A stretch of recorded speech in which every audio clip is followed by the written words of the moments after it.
নমস্কার, সকলকে আমার আন্তরিক শুভেচ্ছা অভিনন্দন। ভালো রইল, সকলে নিশ্চয়ই খুব ভালো আছেন। দেখুন, আমাদের তো সমস্যা, বলবো যে চারিদিক দিয়ে সমস্যা। এক একটা মানুষের যখন সমস্যার কবলে পড়ে তখন দেখা যাচ্ছে চারিদিকে সে ঘিরে ফেলে তার সমস্যায়। কখনো দেখা যাচ্ছে যে আর্থিক সমস্যা, কখনো পারিবারিক কোনো সমস্যা, কখনো মানসিকভাবে কোনো সমস্যার মধ্যে জড়িয়ে যাচ্ছেন এবং মানসিকভাবে জর্জরিত হয়ে পড়ছেন। কখনো দেখা গেল যে আপনার কর্মক্ষেত্র নিয়েও সমস্যা তৈরি হচ্ছে, কখনো আবার দেখা যাচ্ছে যে আপনার সন্তানকে নিয়ে সমস্যায় পড়ে আছেন। অর্থাৎ এই সন্তানকে সমস্যা, সন্তান অবাধ্য হয়ে যাওয়া, এটা কিন্তু সত্যি করে বাবা মা বা যারা গার্জিয়ান আছেন তাদের ক্ষেত্রে কিন্তু যথেষ্ট চিন্তার জায়গা। কারণ আমি বারবার বলে থাকি, দেখুন যে জন্মছকের নির্দিষ্ট কানেকশান যদি ঠিক না থাকে, আমি বারবার বলি, সেই জন্য 27টা নক্ষত্র, 12টা রাশি এবং 9টা গ্রহের সমন্বয়ে একটা জন্মছক তৈরি হয় এবং সেই জন্মছক অনুযায়ী তাদের নির্দিষ্ট যে গ্রহ নক্ষত্রগুলো রয়েছে সেখানে যদি সঠিক জায়গায় না থাকে তাহলে কিন্তু এই সমস্যা তৈরি হয়। কারণ আপনার সন্তানের যদি গুরু চণ্ডাল দোষ থাকে তাহলে কোনোভাবেই দেখবেন যে আপনাদের কথা বাধ্য হবে না, কথা অবাধ্য হয়ে চলবে এবং সে তার নিজের মতো গিয়ে চলতে গিয়ে তার জীবনের অনেক ধরনের সমস্যায় সে জড়িয়ে যাবে। তাহলে একটা স্টুডেন্টের ক্ষেত্রে যদি গুরু চণ্ডাল দোষ থাকে তাহলে সেই স্টুডেন্টের ক্ষেত্রে কিন্তু জীবনে বিভিন্ন ধরনের বাধা তৈরি হয়। কারণ তার যে মুভমেন্টটা, তারা গুরুস্থানীয় যারা আছে তাদের কথা শুনতে চায় না, তারা নিজের মতো করে চলতে গিয়ে বিভিন্ন ক্ষেত্রে হোঁচট খায় এবং হোঁচট খেতে খেতে তারা চলতে হয়। তখন দেখা যাচ্ছে তার বন্ধু সঙ্গ বেশি হয়ে যায় এবং বন্ধুরা তার ক্ষেত্রে সবথেকে কাছের, সবথেকে প্রিয় মানুষ হয়ে যায়। দেখবেন যে অনেক বাবা মার ক্ষেত্রে এই সমস্যার মধ্যে তারা ভুগছেন। দেখা যাচ্ছে তার সন্তানের এই ধরনের বিভিন্ন ধরনের সমস্যা। আমি তো কয়েকটা ছোট্ট ছোট্ট জিনিস বললাম যেটা গুরু চণ্ডাল দোষ, কিন্তু এর থেকেও ভয়ানক পরিস্থিতি, এর থেকে ভয়ানক কিছু যোগ রয়েছে যেগুলো তার জন্মছকে চতুর্থ এবং পঞ্চম ভাব যদি পীড়িত হয়ে যায় তাহলে সেই সকল জাতক জাতিকারা দেখবেন যে একটা নির্দিষ্ট বয়স মানে অতিক্রম করতে না পারার আগেই তারা কোনো নেশায় আসক্ত হয়ে যায়। অর্থাৎ এই যে নেশায় আসক্ত হয়ে যাওয়া, এটা কিন্তু জীবনের অনেক অনেক সমস্যা তৈরি করে দেয়। কারণ একটা স্টুডেন্ট তারা নেশায় আসক্ত হচ্ছে, বন্ধুর সঙ্গে মিশে যাচ্ছে, তারা সঠিকভাবে তাদের পড়াশোনার জায়গাগুলো নেই, পড়াশোনা সে করতে পারছে না।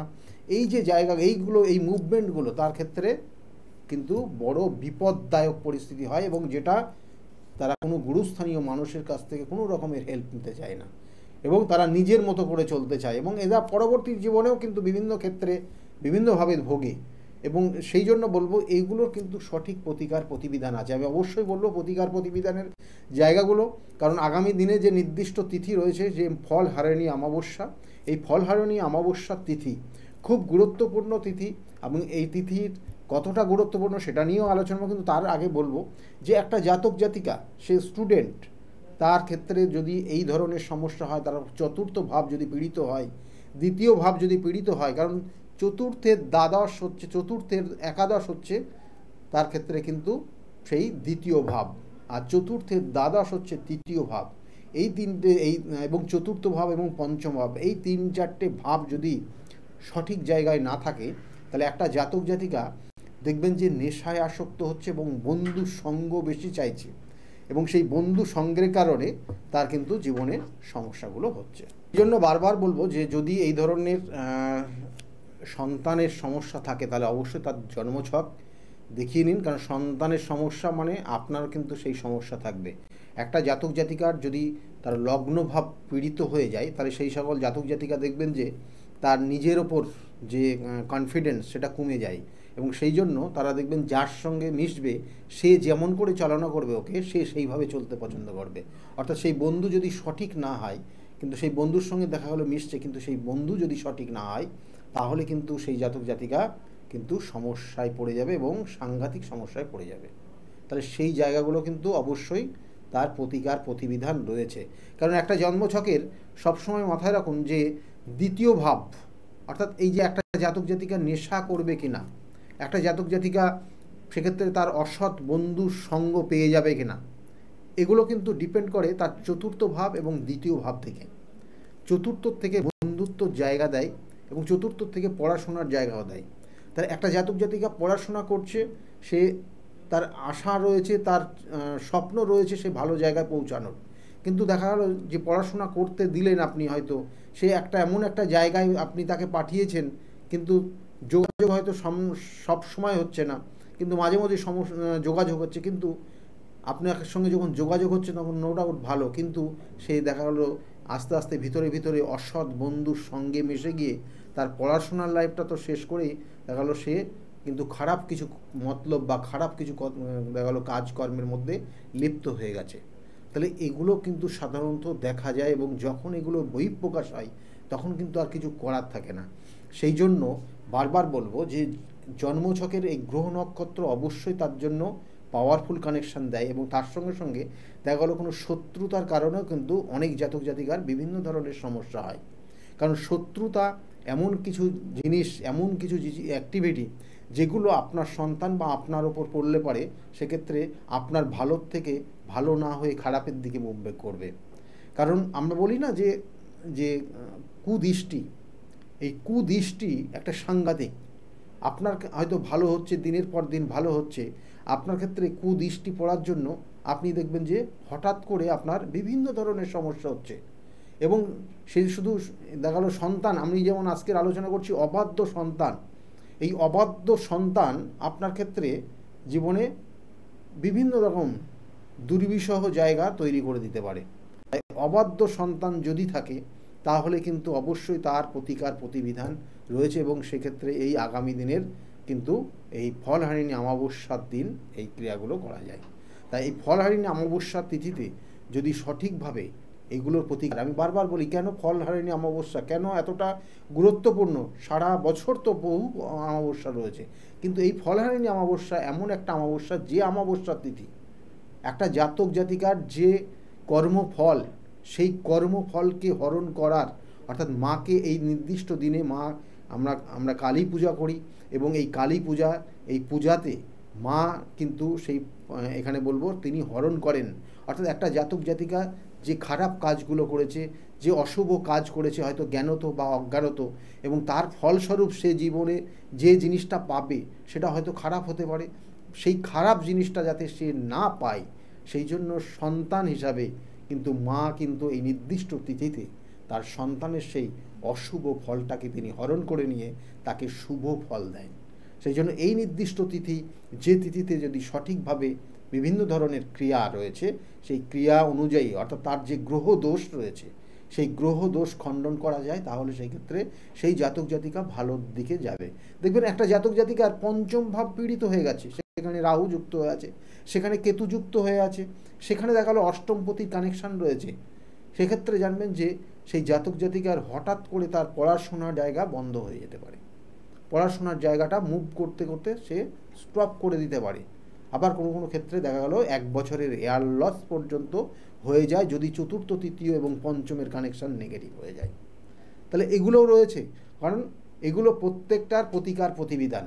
একটা জাতক জাতিকা দেখা গেল যে আপনি খুব ভালোবেসে হয়তো আপনি সেই সন্তানকে নিয়েছেন, কিন্তু আজকের জায়গায় দাঁড়িয়ে হয়তো সেই সন্তানের হাতে আপনার ক্ষেত্রে আঘাত পেতে হচ্ছে, সেই সন্তানের কিন্তু সেই মানসিক কষ্ট সেই সন্তানের জন্য আপনাকে পেতে হচ্ছে, সেই সন্তানের জন্য আপনি কিন্তু শারীরিকভাবেও কোনো আঘাতপ্রাপ্ত হচ্ছেন।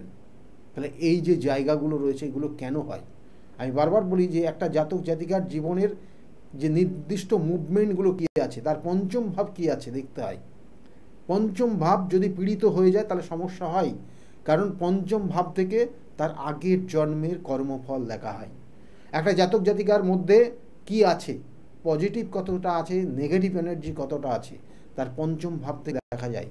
পঞ্চমের যে কানেকশান, তাই সেই জন্য বলা হয় একটা জাতক জাতিকার পঞ্চমে যদি কেতু অবস্থান করে, পঞ্চমে যদি রাহু অবস্থান করে, তাহলে তার মধ্যে কিন্তু অবশ্যই বলবো তার মানে তীক্ষ্ণ বুদ্ধি থাকবে ঠিকই, কিন্তু সেই বুদ্ধিটা যদি ওই রাহু বা ওই কেতু যদি কোনো কারণে নেগেটিভ এনার্জি দেয়, তাহলে সেই জাতক জাতিকা কিন্তু তার অসৎ পথে জীবনে কিন্তু নিজের সময়টা দেবে, এবং অসৎ পথ অবলম্বন করতে গিয়ে বিভিন্ন ক্ষেত্রে সমস্যা হবে। কারণ এটা কিন্তু অন্য কিছু নয়, এটা একমাত্র হচ্ছে তার আগের জন্মের কর্মফল।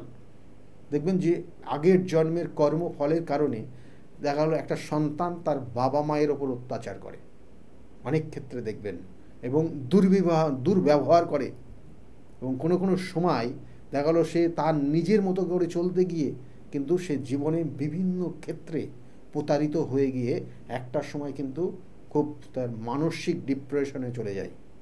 তাহলে এই জিনিসগুলো যদি থাকে, কারণ এগুলো কিন্তু বলবো যে পূর্ব জন্মের কর্মফল, তাই এই পূর্ব জন্মের কর্মফল যদি থাকে আপনার, তাহলে এই নির্দিষ্ট তিথিতে অর্থাৎ এই অশুভ কর্মফল আপনার জীবনে কোনোভাবে শুভত্ব দেবে না।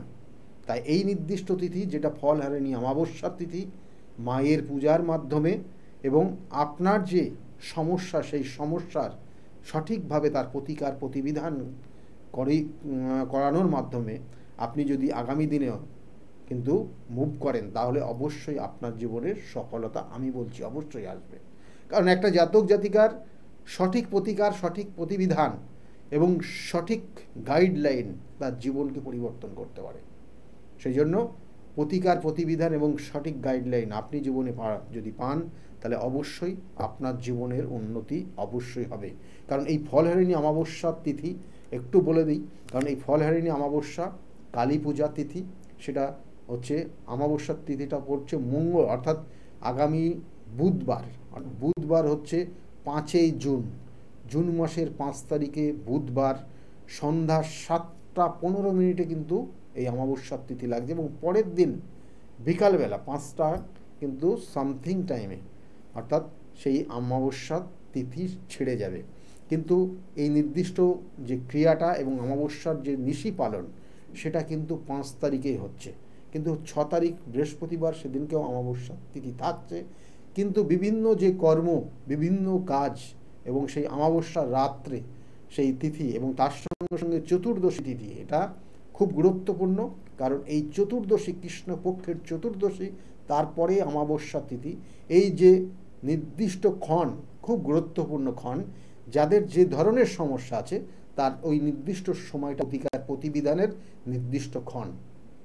সেই জন্য এই নির্দিষ্ট তিথিটাকে অবশ্যই কাজে লাগান, কারণ অনেকের ক্ষেত্রে অনেক সমস্যা রয়েছে। আমি বলবো পরপর যে কোন করণ ক্রিয়া করলে পারে এই নির্দিষ্ট তিথিতে হয়তো আপনারা সেই ক্ষেত্রে প্রতিকার প্রতিবিধান নিতে পারছেন না, করতে পারছেন না।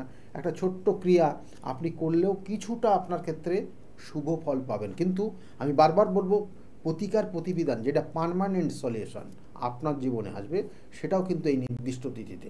সেই জন্য এই নির্দিষ্ট তিথিতে প্রতিকার প্রতিবিধান করার চেষ্টা করবেন। আর কিছু করণ ক্রিয়া রয়েছে, সেগুলোও করতে পারেন। সেগুলো করলে কিছু শুভ ফল অবশ্যই আপনি পাবেন।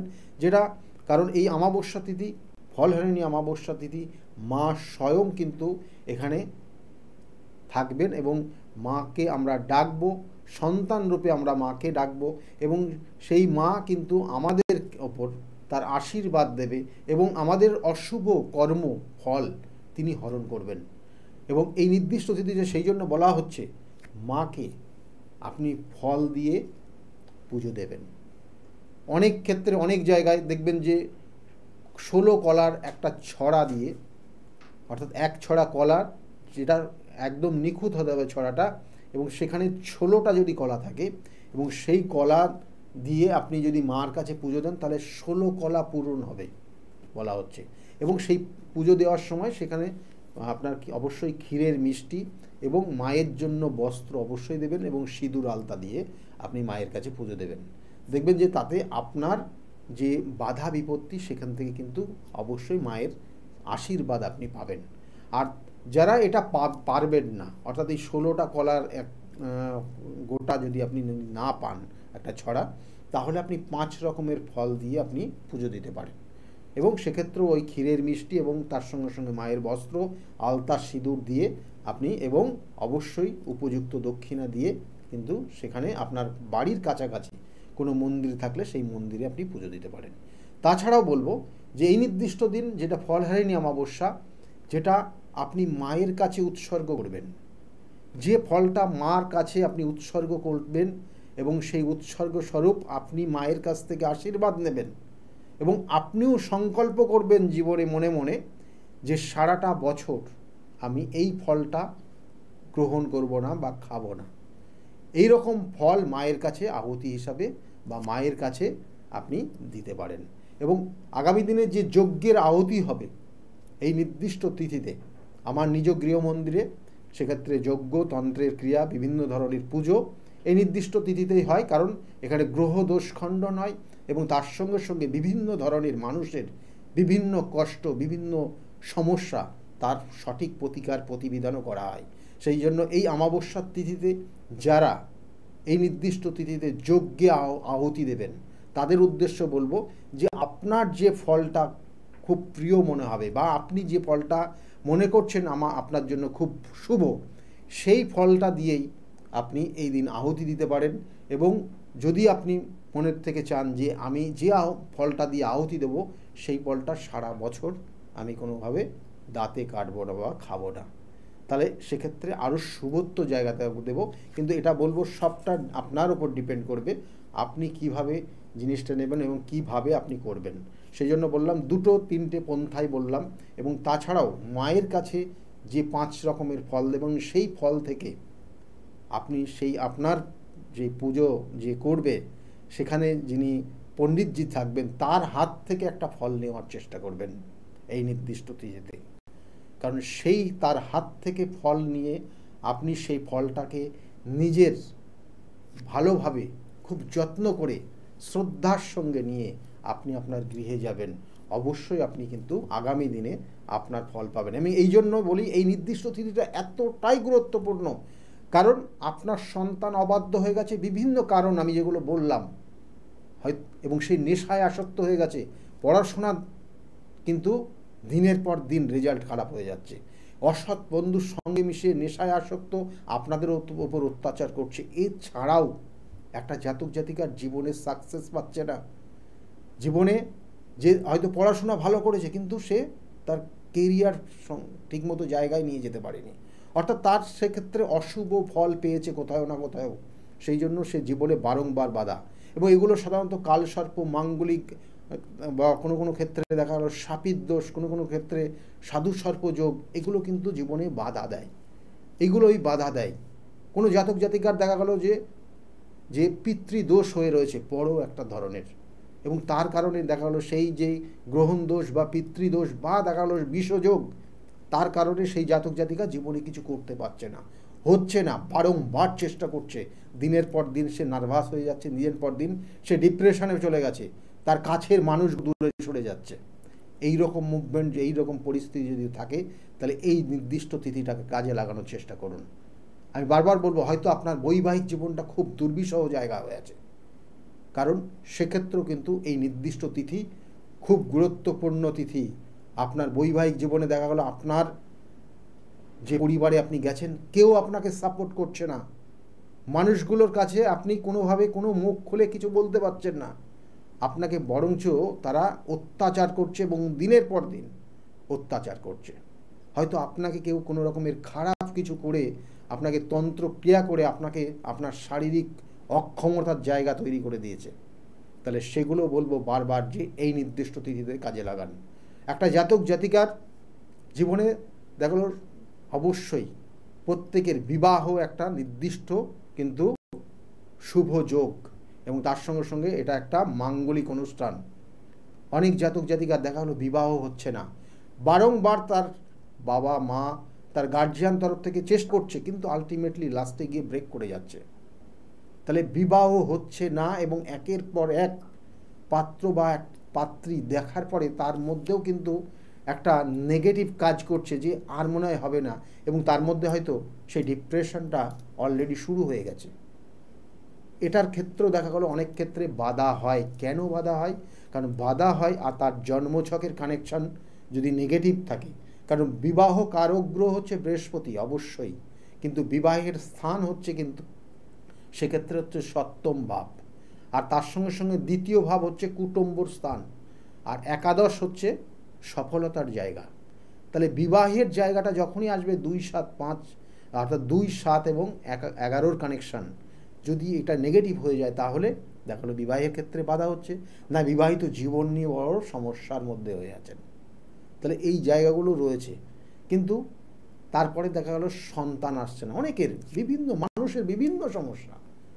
আজকে আপনার সন্তান অবাধ্য হয়ে গেছে এটাই সমস্যা না, এক একটা মানুষের এক এক ধরনের সমস্যা। আমি দেখি তো চেম্বারে আসে, কারোর দেখালো সন্তান আসছে না, বিবাহ হয়ে গেছে 5 বছর 10 বছর, সন্তান আসছে না, ডাক্তারি বিভিন্ন টেস্ট করছেন, ডাক্তার বলছে কোনো রোগ নেই, কোনো কিছু নেই, হ্যাঁ, কিন্তু আলটিমেটলি হচ্ছে না। আপনি ভীষণ ভীতি আপনার মধ্যে সঞ্চার করছে, আপনি ডিপ্রেশনে পড়ে গেছেন। আবার কারোর ক্ষেত্রে সন্তান আসছে তো মিসক্যারেজ হয়ে যাচ্ছে, 2 মাস 3 মাস বা একটা নির্দিষ্ট সার্টেন টাইমের পর দেখা গেলো সেটা মিসক্যারেজ হয়ে যাচ্ছে। তাহলে এগুলো কিন্তু জানবেন যে আপনার ওই পঞ্চম ভাব, যেখান থেকে সন্তানের স্থান, এই পঞ্চম ভাব পীড়িত হয়ে গেছে। তাহলে সেগুলো আবার বলছি, সেই পঞ্চম পীড়িত মানে আপনার আগের জন্মের কর্মফল, সেটার জন্য আপনি ভোগ করছেন এবং সেটার কারণে আপনি কিন্তু এই জায়গায় দাঁড়িয়ে আছেন। তাহলে সেগুলোর প্রতিকার প্রতিবিধান রয়েছে। সঠিক প্রতিকার, সঠিক প্রতিবিধান আপনার জীবনকে পরিবর্তন করতে পারে, আমি বারবার বলছি। সেই জন্য এই নির্দিষ্ট ফলহারিণী অমাবস্যার তিথি এবং চতুর্দশী তিথি, অর্থাৎ যে কৃষ্ণপক্ষের চতুর্দশী, এই জ্যৈষ্ঠী মাসের কৃষ্ণপক্ষের চতুর্দশী তিথি এবং অমাবস্যার তিথি খুব গুরুত্বপূর্ণ তিথি। এই তিথিগুলোকে কাজে লাগান। কারণ আমি বারবার বলি যে বহু মানুষ, বহু ধরনের সমস্যা। আপনার ক্ষেত্রে কি সমস্যা, আপনার জন্মছক বের করলেই দেখা যাবে। হয়তো কারোর ক্ষেত্রে ডেট অফ বার্থ জানা নেই, তার হাতের রেখা বলে দেবে তার ক্ষেত্রে কি ধরনের সমস্যা আছে। হয়তো কারোর ক্ষেত্রে সেই হাতের রেখা এমন কিছু পজিশন জায়গা তৈরি হয়ে গেছে, হয়তো সে আপনি খুব ভালো জায়গায় এখন বর্তমানে বিলং করছেন, কিন্তু আপনার ক্ষেত্রে দেখা গেল 3 মাস 6 মাস পরে এমন একটা পরিস্থিতির শিকার আপনি হবেন, সেটা আপনার হাতের রেখায় ফুটে উঠবে। সেই জন্য আমি বারবার বলি প্রত্যেকের, যে হয়তো আজকে আপনি ভালো আছেন, খারাপ কিন্তু আপনার ক্ষেত্রে কখনো না কখনো চলে আসতে পারে। কারণ এই ভালো আর মন্দ চক্রাকারে ঘোরে। আজকে যিনি ভালো আছেন কালকে হয়তো কখনো খারাপ, আজকে যিনি খারাপ আছেন কালকে কিন্তু আপনার ভালো অবশ্যই হবে। এটা টোটালটা চক্রাকারে হয়। এবং আপনার ক্ষেত্রে খারাপ জায়গা যাতে না আসে তার জন্য সঠিক গাইডলাইন রয়েছে, সঠিক প্রতিকার। ওই সমস্যাটার জন্য আজকে আপনি যদি প্রতিকার প্রতিবিধান সঠিকভাবে নিতে পারেন, তাহলে সেখান থেকে আপনি বেরিয়ে আসবেন। আপনার যে সন্তানটা রয়েছে, আপনি কিন্তু কোনোদিন কল্পনাও করতে পারেননি যে সন্তান আজকে আপনার ওপর এতটা খারাপ দুর্ব্যবহার করবে। যে সন্তানের জন্য একদিন হয়তো আপনি ঘুম পর্যন্ত ঠিকমতো ঘুমাননি, কিন্তু সেই সন্তান আজকে আপনার ওপর দিনের পর দিন খারাপ আপনার ব্যবহার করছে, অত্যাচার করছে মানসিক এবং শারীরিকভাবে। তাহলে সেই জায়গাটা কেন হলো, তার জন্য কি প্রতিকার প্রতিবিধান। আমি বারবার বলি সঠিক প্রতিকার প্রতিবিধান নিয়ে যদি আপনি চলতে পারেন, অবশ্যই আপনার ক্ষেত্রে ভালো হবে। আর আমার চেম্বারগুলো একটু বলে দিই, যদি আপনি মনে করেন যে আমার সঙ্গে যোগাযোগ করবেন। চেম্বারগুলো হচ্ছে প্রত্যেক রবিবারের দিন কাঁচরাপাড়া চেম্বার, সেখানে 2টো থেকে 6টা পর্যন্ত চেম্বার থাকে কাঁচরাপাড়া। এবং প্রত্যেক মঙ্গলবারের সোমবারের দিন চেম্বার হচ্ছে ব্যারাকপুরে পাবেন, ব্যারাকপুরে 12টার থেকে 4টে পর্যন্ত, মোটামুটি স্টেশনের কাছেই চেম্বারটা। আর ওই সোমবারের দিন 5টার থেকে 8টা পর্যন্ত শ্রীরামপুর স্টেশনের কাছেই চেম্বার রয়েছে। আর মঙ্গলবার রয়েছে কালীঘাট চেম্বার, যেটা আপনার লেক মল অর্থাৎ রাসবিহারী এভিনিউতে যে লেক মল রয়েছে, লেক মলের ঠিক পিছনে। বুধবার রয়েছে হাওড়া ময়দানে চেম্বার পাবেন 12টার থেকে, ওখানে কিন্তু 4টে পর্যন্ত পাবেন। বৃহস্পতিবার, প্রত্যেক বৃহস্পতিবার কৃষ্ণনগরের চেম্বারে পাবেন, কৃষ্ণনগরের চেম্বার কিন্তু 12টার থেকে 4টে পর্যন্ত হয়। আর শুক্রবার হাতিবাগান 5টার থেকে 8টা পর্যন্ত পাবেন। শনিবার বর্ধমান, কখনো তারাপীঠে বিভিন্ন ধরনের কাজ হয়। শুধু তারাপীঠে না, কামাখ্যা মায়ের অর্থাৎ কামাখ্যা ধামে কাজ হয়, তারাপীঠে কাজ হয়, এবং বেনারস যেটা কাশী বিশ্বনাথ মন্দিরের সংলগ্ন যে মহা শ্মশান রয়েছে, সেখানেও বিভিন্ন ধরনের কাজ হয়। সুতরাং এক একজনের ক্ষেত্রে এক এক ধরনের ক্রিয়া রয়েছে, ক্রিয়ার ওপর বেস করে নির্দিষ্ট জায়গাগুলো কিন্তু কাজ হয়। এবং তাছাড়া প্রত্যেক অমাবস্যা আমার নিজ গৃহ মন্দিরে, সেখানে কিন্তু খুব গুরুত্ব দিয়ে আমার কাজের ধরনটাই আলাদা। যারা যারা জানেন গেছেন তারা নিশ্চিতভাবে আপনারা জানেন। আর বিগত দিনে যারা আমার কাছে এসেছিলেন তারা আজকের জায়গায় দাঁড়িয়ে খুব ভালো আছে। তাদের মুখ থেকে শুনুন তারা বিগত দিনে কতটা খারাপ ছিল, আজকে কতটা ভালো জায়গায় আছে।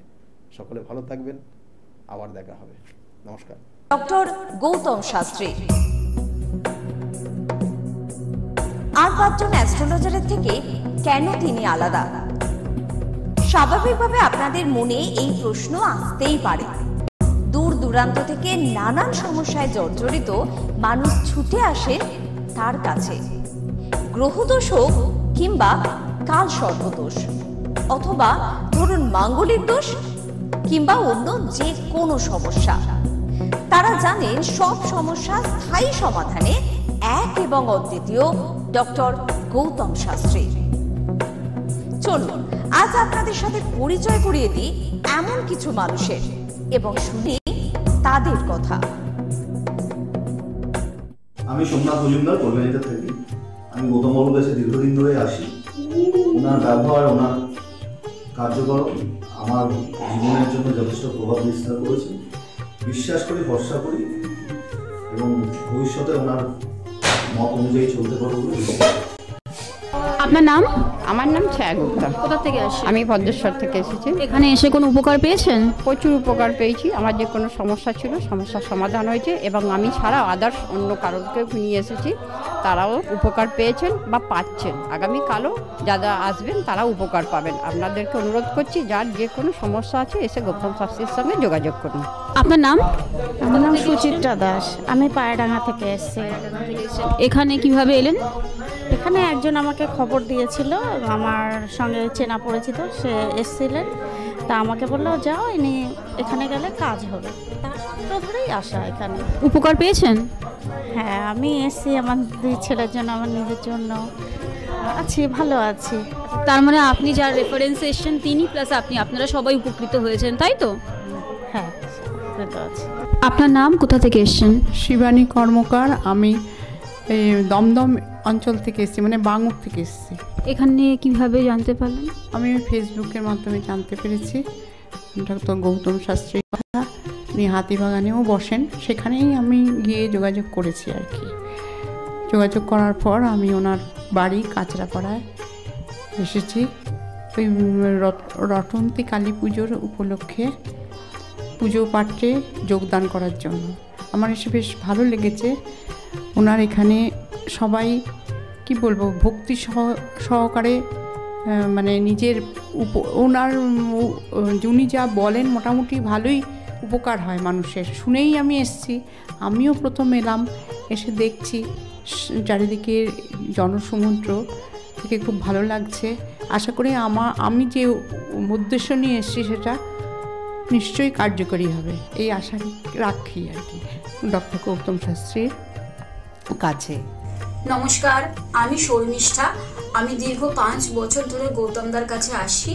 আমি যখন প্রথম এখানে এসেছিলাম, আমার ব্যবসায় প্রচণ্ডভাবে ক্ষতি হয়েছিল, কোনো উন্নতি ছিল না, নেগেটিভিটি আর ডিপ্রেশন আমাকে ঘিরে ধরেছিল। তো এক আত্মীয়র কথা শুনে আমি এখানে আসি। আসার পর দাদা আমাকে যে অ্যাডভাইসগুলো করেছিল এবং যে উনি ক্রিয়াগুলো আমাকে করতে বলেছিল, সেগুলো আমি করার পর খুব ভালোভাবে উপকার পাই। ফলে আজ থেকে 5 বছর আগে যে পরিণামটা ছিল ব্যবসার লস, সেই লস থেকে আমি প্রচণ্ড ভালোভাবে রিকভারি শুধু করিনি, আমি সাকসেস পেয়েছি। এরকম অনেক সময় হয়েছে যে দাদা আমাকে বলেছিল যে এগুলো করলে ভালো হবে না বা এটা করো না, আমি না শুনে নিজের মতন করে করেছিলাম। ফলে সেখানেও আমার ক্ষতি হয়েছিল। এই ক্ষতি হওয়ার পর থেকে উনি যখনই আমাকে যা বলে আমি সেইগুলোই আমি শুনে চলি এবং প্রত্যেকটা পদে পদে তার প্রমাণ মেলে সাকসেসের মাধ্যমে। আমার সাকসেস হওয়ার পর আমি আমার বন্ধুদেরও এখানে রেফার করেছি, যাদের পার্সোনাল এবং প্রফেশনাল লাইফে যে সমস্ত প্রবলেম ছিল তারা সেগুলোর থেকে রিকভার করে বেরিয়ে এসছে, খুব উন্নতি লাভ করেছে। এই সমস্ত ঘটনা আমাদের এবং আমার বন্ধু বান্ধবের জীবনে এতটাই একটা পজিটিভ সাইন এনেছে, আমি এবং আমার বন্ধু এবং আমার আত্মীয়রা সবাই আমরা ডক্টর গৌতম শাস্ত্রীর কাছে আমরা সবাই উপকৃত লাভ করি এবং আমরা ডক্টর গৌতম শাস্ত্রীর কাছে অসংখ্য ধন্যবাদ জানাই, উনি আমাদের এত সুন্দরভাবে অ্যাডভাইস করে থাকেন বলে। আমি কস্তুরী সরকার, আমি কাঁচরাপাড়া থেকে আসছি। আমাকে মা ক্লাস 12-এ ডক্টর গৌতম শাস্ত্রীর কাছে নিয়ে আসে। তো সেখানে আসার পর আমাকে ডক্টর গৌতম শাস্ত্রী কিছু রেমেডি দেন, তো আমার খুব সাহায্য হয় তাতে। তারপর আমার পড়াশোনা কমপ্লিট করার পর কাকু বলেন যে আমাকে গ্র্যাজুয়েশন আর ITI করার জন্য। তো সেখানে করে আমি ভালো ফল পেয়েছি। তারপর আমার চাকরি লাইনে আসা। তো ডক্টর গৌতম শাস্ত্রী বলেন যে আমি এই মাসের মধ্যে একটা ভালো চাকরি পাবো, তো সেটা 1 মাসের আগেই আমি পেয়ে গেছি। তো আজকে সেটাই জানাতে এসেছি কাকুকে যে আমি চাকরি পেয়েছি। তো আপনারাও যদি আসতে চান, ভালো ফল পেতে চান, কাকুর সাহায্য পেতে চান, তো আপনারাও আসুন। আশা করি আপনারাও ভালো ফল পাবেন এবং সাহায্য পাবেন। নমস্কার। নমস্কার, আমি জয়িতা গুহু। আমি গত এপ্রিল মাস থেকে খুব সমস্যায় পড়েছিলাম। আমার কাজের দিক থেকে সমস্যা ছিল, বসের সাথে এবং পারিপার্শ্বিক আমার যে কলিগরা ছিল তাদের সাথে খুবই সমস্যা জড়িত হয়েছিলাম। তো তারপরে সেই কাজটা আমি আর অবশেষে টিকিয়ে রাখতে পারিনি, সেটা আমাকে বাধ্য হয়েছিলাম আমি সেটা ছেড়ে দিতে। তারপরে একটা খুব আর্থিক দিক থেকে খুব ভেঙে পড়েছিলাম। তো সেই সমস্যায় জর্জরিত হয়ে বুঝতে পারছিলাম না কি করব। তো হঠাৎ একদিন টিভিতে প্রোগ্রাম দেখি ডক্টর গৌতম শাস্ত্রী, ওনার কথাবার্তা, ওনার যে উপাচারগুলো রয়েছে যেগুলো উনি বলেন প্রতিকার, সেগুলো শুনে আমার খুব ভালো লেগেছিল। তো ওনার সাথে এসে দেখা করি, আমার সমস্ত কথাবার্তা ওনার সাথে শেয়ার করি প্রবলেমগুলো।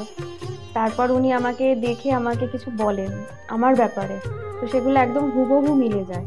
তো তারপরে উনি আমাকে রেমেডি সাজেস্ট করেন। তো আমি সেই রেমেডিটা নিই, আমি ধারণ করেছি। তো ধারণ করার পর আমি আস্তে আস্তে নিজের মধ্যে একটা চেঞ্জ দেখতে থাকি। তো এবং আমি গত আগস্টের 27 তারিখে একটা জব পেয়েছি যেটা আমার মনের মতো।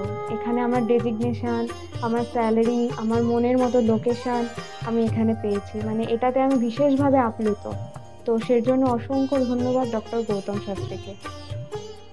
আমি প্রসেনজিৎ দাস, আমার বাড়ি কাস্তাপাড়া।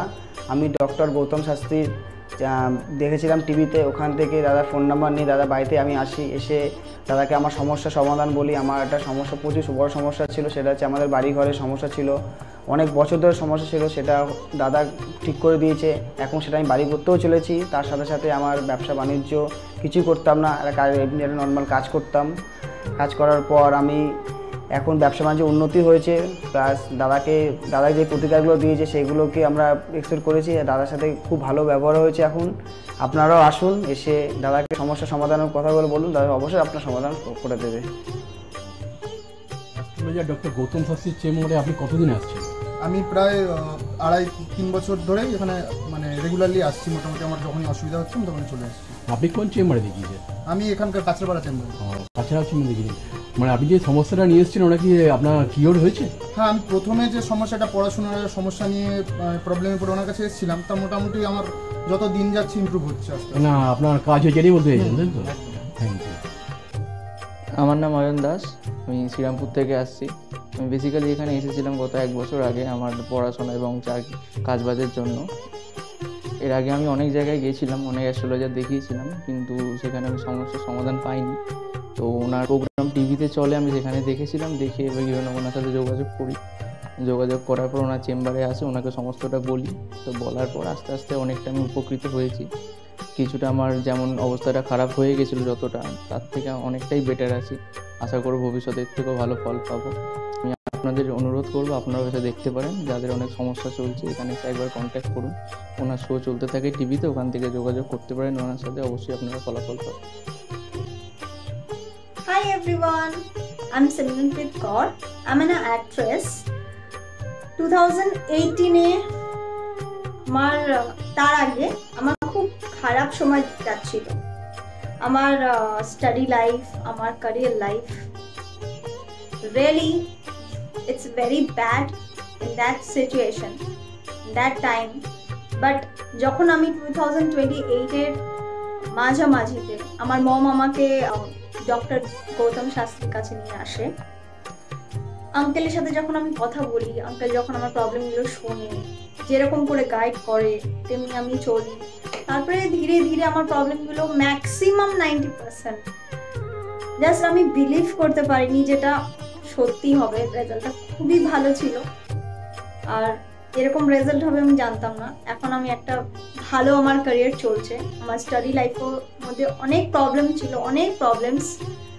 আমার ফ্যামিলি লাইফেও খুব প্রবলেম ছিল, সব প্রবলেম মানে গায়েব হয়ে গেছে। আগে যেরকম ডিপ্রেশনে ছিলাম, খুব ডিপ্রেশনে থাকতাম, খুব মানে একটা খারাপ একটা সিচুয়েশন ছিল।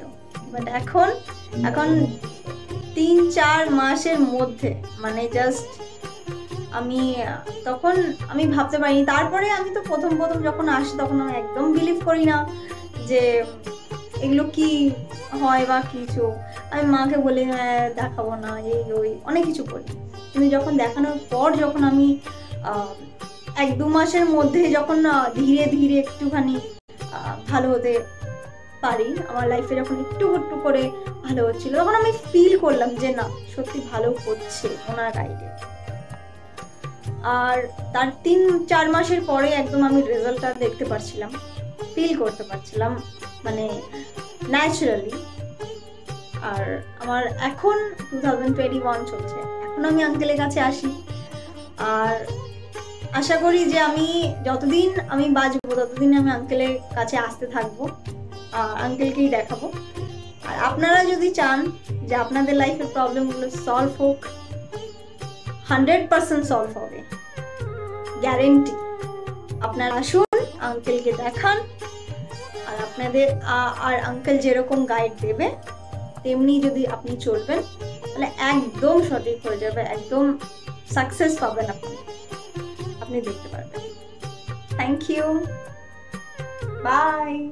শুনলেন তো, এনাদের প্রত্যেকের আশা, ভরসা এবং বিশ্বাসের একটাই নাম, ডক্টর গৌতম শাস্ত্রী,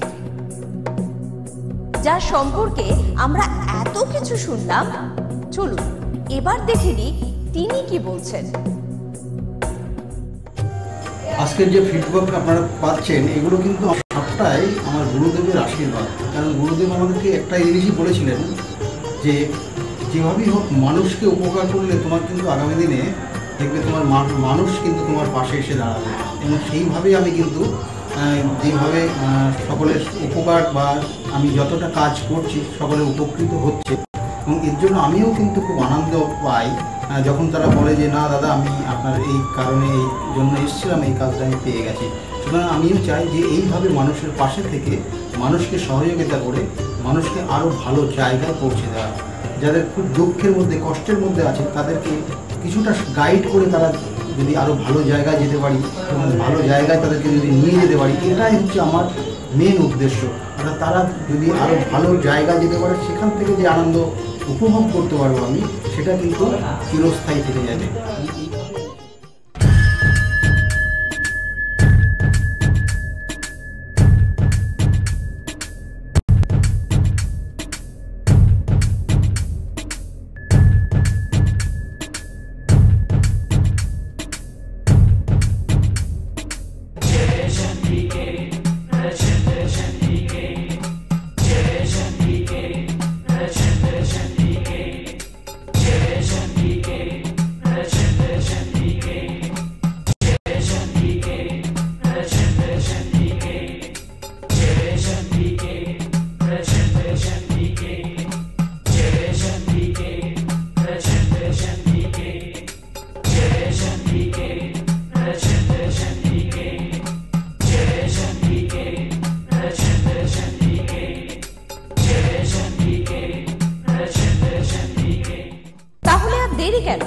চটপট ফোন করুন 9836410969 অথবা 8335805241 এই নাম্বারে।